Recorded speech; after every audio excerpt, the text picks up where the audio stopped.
Bible का वचन सुनेंगे। बाइबल में जो सच्चाई है वो जानने के लिए कोशिश करेंगे। बहुत सारे लोग इसको जानना चाहते हैं और समझना चाहते हैं, लेकिन सही रीति से समझ नहीं पा रहे, इसलिए वचन को डाल के लोगों को समझाना चाहते हैं, सिखाना चाहते हैं कि सच्चाई को जानें। हम किसी के विरुद्ध नहीं कर रहे हैं, जो सच्चाई है उसी को जानने की हम प्रेरणा देते हैं। तो आप वो वचन को सुनिए। जो हवा आदम की कहानी है, जो शुरुआत से हम बताते आ रहे हैं, वही कहानी को आगे बढ़ाने के लिए परमेश्वर ने हमें मौका दिया। उसी में कितना सारा सच्चाई है, आप जानने की कोशिश कीजिए। उत्पत्ति के 3 अध्याय 15 वचन हम पढ़ेंगे। परमेश्वर शैतान से कह रहा है, और मैंने तेरी और इस स्त्री के बीच में, तेरे वंश और इसकी वंश के बीच में बैर उत्पन्न करूँगा। वो तेरे सिर को कुचल डालेगा और तू उसकी एड़ी को डसेगा। अभी इधर स्त्री और शैतान के बारे में परमेश्वर श्राप दे रहा है। तो परमेश्वर कहता है कि तेरे और स्त्री के बीच में, तेरे वंश इसके वंश के बीच में बैर उत्पन्न करेंगे। परमेश्वर का वचन देखिए, बैर उत्पन्न करेंगे मतलब दुश्मनी उत्पन्न करने वाला है। स्त्री और उसकी संतान मतलब वंश का मतलब संतान, संतान के लिए वैर उत्पन्न करेंगे। मतलब हम जानते हैं साप, परमेश्वर ने शैतान को श्राप दिया, तो क्या दिया है कि शैतान और स्त्री के बीच में उत्पन्न करने वाला बैर क्या है। बैर क्या है हमें वो जानना जरूरी। स्त्री का संतान का मतलब हम जान गए, हम लोग के स्त्री से पैदा हुआ, लेकिन शैतान का संतान कौन है? हमें कभी ये सारे बातों को जानने की कोशिश किए, शैतान की संतान कौन है? तो परमेश्वर का वचन हमें क्या सिखाती है। इसलिए पहला वचन पे ध्यान दीजिए, बातों पे ध्यान दीजिए, जो बता रहे वो कितनी सही है कितनी गलत है।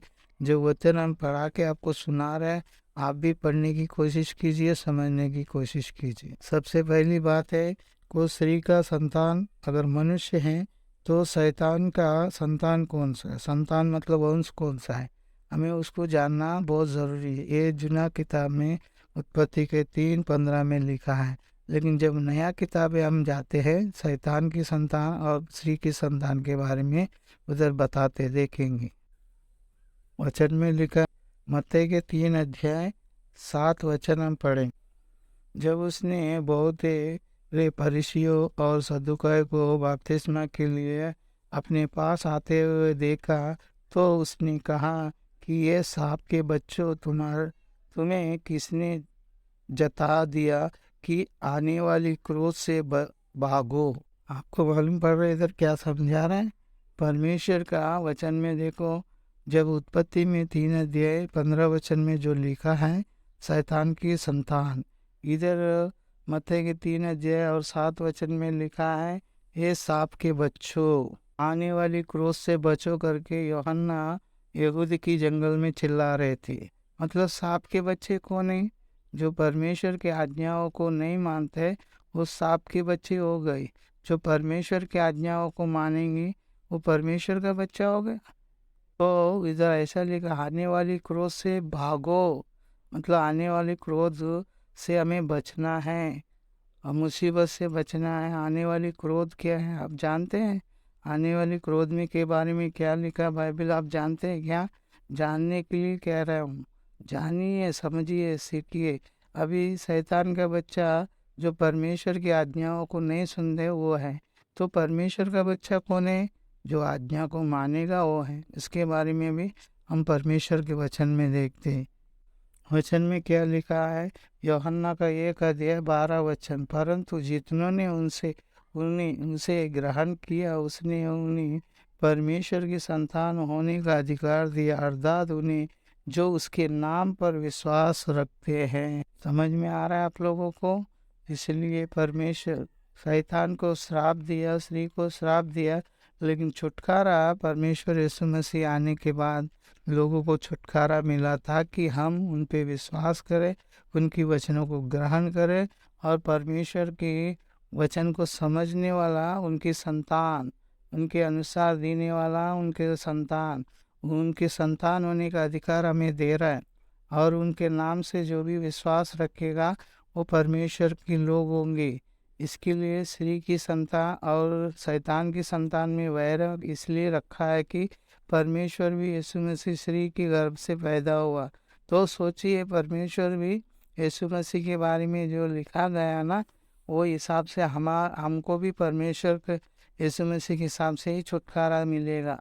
तो इसलिए उनको मानने से, उनकी मानने से और विश्वास करने से और परमेश्वर की संतान होने का अधिकार हमें मिलाया जाएगा।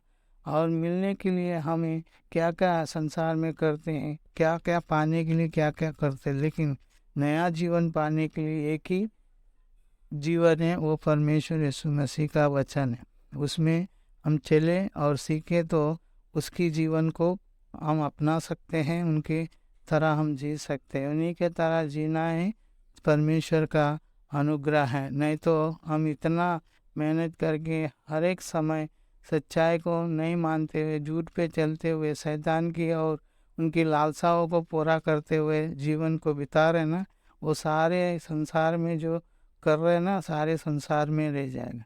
लेकिन जो प्रभु के लिए करते हैं, प्रभु का बातों को सुनकर विश्वास करते हैं, वो अनंत जीवन पाएंगे, ऐसा लिखा। इसलिए ध्यान रखिए, सुनिए और वचनों को देखिए और पढ़िए और समझने की कोशिश कीजिए। आमीन। और प्रभु में बने रहिए।